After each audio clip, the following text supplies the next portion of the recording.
Dnes si povieme o znepokojivých záhadách zo sveta, o ktorých ste možno ani nevedeli. Ja som Ďurike a vítam vás pri novom videu.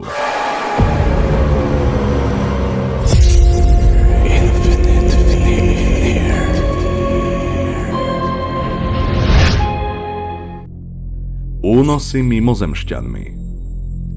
V minulosti mali ľudia rôzne názory a predstavy o mimozemšťanoch a UFO. Tieto predstavy sa často menili v závislosti od kultúrneho a historického kontextu. Už v 16. storočí existujú záznamy o pozorovaniach neidentifikovateľných lietajúcich objektov. Napríklad v roku 1561 obyvatelia Norimbergu hlásili, že videli vzdušnú bitku medzi rôznymi objektmi na oblohe. V 20. storočí sa záujem o UFO výrazne zvýšil, najmä po udalostiach ako napríklad Rooseveltský incident v roku 1947. Mnoho ľudí začalo veriť, že vlády skrývajú dôkazy o mimozemskom živote. V 60. a v 70. rokoch 20. storočia sa začali objavovať príbehy o únosoch ľudí mimozemšťanmi. Tieto príbehy často opisovali malé šedé bytosti s veľkými hlavami a čiernymi očami. Vedci a psychológovia sa snažili nájsť racionálne vysvetlenie pre tieto zážitky. Niektoré teórie zahŕňajú napríklad spánkovú paralýzu. Veľakrát sa ľudia po tzv. Únose snažia nájsť odpovede v hypnóze. Ani tá však nedokáže byť vždy na 100% dôveryhodná. Na Slovensku sa tiež objavili príbehy o údajných únosoch mimozemšťanmi, aj keď nie sú tak známe ako niektoré medzinárodné prípady. Jeden z najznámejších prípadov údajných únosov mimozemšťanmi na Slovensku je príbeh, ktorý sa stal v 90. rokoch. Tento prípad bol široko medializovaný a stal sa predmetom mnohých diskusí. V tomto prípade muž z východného Slovenska tvrdil, že bol unesený mimozemšťanmi počas jazdy autom. Podľa jeho výpovede sa mu zrazu pred autom objavil jasný svetelný lúč, ktorý ho oslepil. Následne stratil vedomie a prebral sa vedľa svojho auta uprostred pola. Muž taktiež tvrdil, že si nepamätal niekoľko hodín z toho dňa a že podobné výpadky sa mu po tejto udalosti diali často. Po incidente mal na tele neobvyklé jazvy a cítil sa fyzicky vyčerpaný. Tento prípad vyvolal veľký záujem médií a verejnosti. Niektorí ľudia verili, že ide o skutočný únos, zatiaľ čo iní boli skeptickí a hľadali racionálne vysvetlenia. Psychológovia a vedci navrhli, že by mohlo ísť o prípad už spomínanej spánkovej paralýzy, ktorá mohla vzniknúť z mikrospánku za volantom. Civilizácia pred nami. Existuje teória, že na Zemi mohla existovať inteligentná civilizácia pred vznikom ľudstva. Teda pred vznikom súčasného ľudstva. Táto myšlienka je známa ako silúrska hypotéza. Vedci Gavin Schmidt a Adam Frank v roku 2018 publikovali štúdiu, ktorá skúma, či by bolo možné nájsť dôkazy o takejto civilizácii v geologickom zázname. Podľa tejto hypotézy by stopy po industriálnej civilizácii mohli byť veľmi ťažko rozpoznateľné po miliónoch rokov. Pretože geologické procesy by ich mohli zničiť a nemuselo by po nich zostať ani stopy. Napriek tomu je to fascinujúca myšlienka, ktorá nás núti premýšľať o možnostiach inteligentného života v minulosti. Vedci skúmajú, či by bolo možné nájsť stopy po industriálnej civilizácii v geologickom zázname. Po miliónoch rokov by však tieto stopy mohli byť veľmi ťažko rozoznateľné kvôli erózii, tektonickým pohybom a ďalším geologickým procesom. Jedným z možných dôkazov by mohli byť zmeny v chemickom zložení sedimentov, ktoré by mohli naznačovať prítomnosť priemyselnej aktivity, ako napríklad zvýšenie hladiny uhlíka alebo iných znečisťujúcich látok. Ak by existovala inteligentná civilizácia, mohli by sme nájsť fosílne záznamy ich existencie.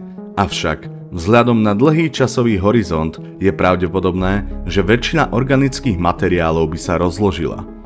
Artefakty ako nástroje, budovy alebo iné technologické objekty by mohli byť zničené alebo zakopané hlboko pod zemou, čo by sťažilo ich objavenie.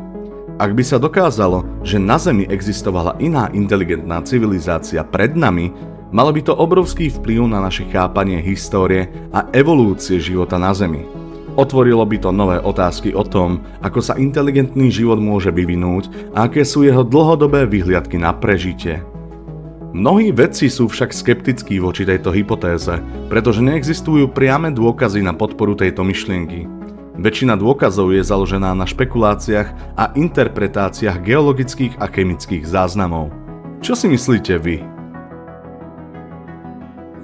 Život po živote. Existuje mnoho teórií o tom, čo sa stane po smrti. A tieto teórie sa líšia podľa kultúr, náboženstiev a filozofických smerov. Kresťanstvo učí, že po smrti duša pokračuje v existencii a je súdená podľa svojich skutkov. Tí, ktorí žili podľa Božích prikázaní, idú do neba, zatiaľ čo hriešnici sú odsúdení stráviť život v pekle. Existuje aj koncept očistca, kde duše môžu byť očistené pred vstupom do neba. Podobne ako kresťanstvo, aj islám verí v posmrtný život, kde duše sú súdené podľa svojich skutkov. Tí, ktorí žili spravodlivo, sú odmenení rajom, zatiaľ čo hriešnici sú potrestaní peklom. Hinduizmus verí v reinkarnáciu, kde duša po smrti prechádza do nového tela. Tento cyklus narodenia, smrti a znovuzrodenia pokračuje, kým duša nedosiahne mokšu, čo je oslobodenie od cyklu reinkarnácie a zjednotenie s božstvom. Buddhizmus tiež verí v reinkarnáciu, ale s dôrazom na karmu, čo je zákon príčiny a následku. Cieľom je dosiahnuť nirvánu, čiže stav oslobodenia od utrpenia a cyklu znovuzrodenia. Filozofické tvrdenia však hovoria niečo iné. Materialistický pohľad tvrdí, že vedomie je produktom fyzických procesov v mozgu. Po smrti, keď mozog prestane fungovať, vedomie zaniká a neexistuje žiadny posmrtný život. Dualizmus tvrdí, že telo a duša sú oddelené entity a po smrti duša pokračuje v existencii nezávisle od tela. Existujú však aj alternatívne teórie. Reinkarnácia mimo náboženského kontextu.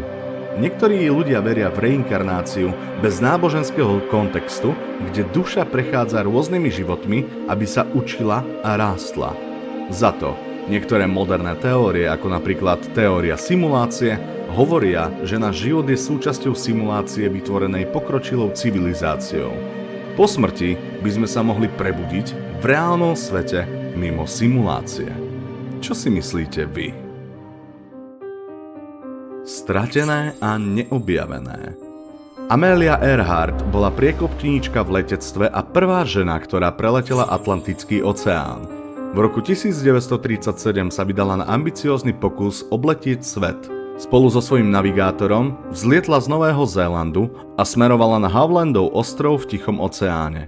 Počas letu však stratili rádiový kontakt a zmizli bez stopy. Napriek rozsiahlému pátraniu sa nikdy nenašli žiadne stopy po lietadle ani po posádke. Existuje mnoho teórií o tom, čo sa mohlo stať, vrátane havárie do mora, zajatia Japoncami alebo dokonca prežitia na opustenom ostrove. D.B. Cooper. V roku 1971 muž známy ako D.B. Cooper uniesol lietadlo Boeing 727 počas letu z Portlandu do Seattlu. Požadoval výkupné vo výške $200,000 a 4 padáky. Po obdržaní peňazí a padákov vyskočil z lietadla niekde nad severozápadným Pacifikom. Napriek rozsiahlému pátraniu sa nikdy nenašli žiadne stopy po Cooperovi ani po peniazoch. Jeho identita a osud zostávajú jednou z najväčších záhad v histórii kriminalistiky. Let 370. Malajzijské lietadlo MH370 zmizlo 8. marca 2014 počas letu z Kuala Lumpur do Pekingu. Na palube bolo 239 ľudí. Lietadlo stratilo kontakt s riadením letovej prevádzky a zmizlo z radarov. Napriek rozsiahlemu medzinárodnému pátraniu sa našli len malé časti vraku na pobreží Indického oceánu. Osud letu a príčina zmiznutia zostávajú neznáme, čo vyvoláva množstvo teórií a špekulácií. Atlantída. Atlantída je legendárny ostrov, ktorý poprvýkrát spomenul grécky filozof Platón. Podľa Platóna bola Atlantída mocnou a pokročilou civilizáciou, ktorá existovala približne 9000 rokov pred jeho dobou. Atlantída mala byť veľkým ostrovom, ktorý sa nachádzal za Herkulovými stĺpmi. Podľa legendy bola Atlantída zničená za jeden deň a sprevádzali ju veľké zemetrasenia a záplavy, ktoré ju potopili do mora. Existuje mnoho teórií o tom, či Atlantída skutočne existovala a kde by sa mohla nachádzať, ale dodnes neexistujú žiadne konkrétne dôkazy o jej existencii. Zmiznutie Frederika Valenticha. V roku 1978 zmizol austrálsky pilot Frederick Valentich počas letu nad Bassovým prielivom.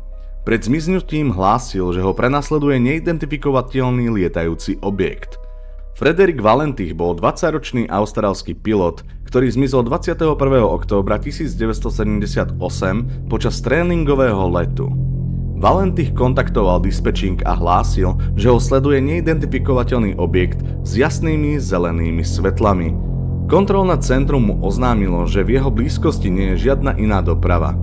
Valentich pokračoval v hlásení pohybu neznámeho telesa, ktoré opisoval ako veľké, kovové a so zeleným svetlom. Tvrdil, že teleso sa pohybuje vysokou rýchlosťou a krúži nad ním. Valentich hlásil problémy s motorom a na otázku, či môže identifikovať lietadlo, povedal: to nie je lietadlo. Potom sa prenos prerušil a posledný zvuk, ktorý kontrolné centrum počulo, bol kovový škrípavý zvuk. Lietadlo a telo Frederika Valenticha sa nikdy nenašli. Prípad Frederika Valenticha zostáva jedným z najzáhadnejších zmiznutí v histórii letectva a dodnes vyvoláva množstvo otázok a špekulácií. Ďakujem za zliadnutie tohoto videa. Ak sa vám páčilo, môžete ma podporiť lajkom, odberom alebo členstvom. Ak ma chcete spoznať lepšie, môžete navštíviť môj Instagram. Ešte raz ďakujem za zliadnutie a teším sa na vás pri ďalšom videu.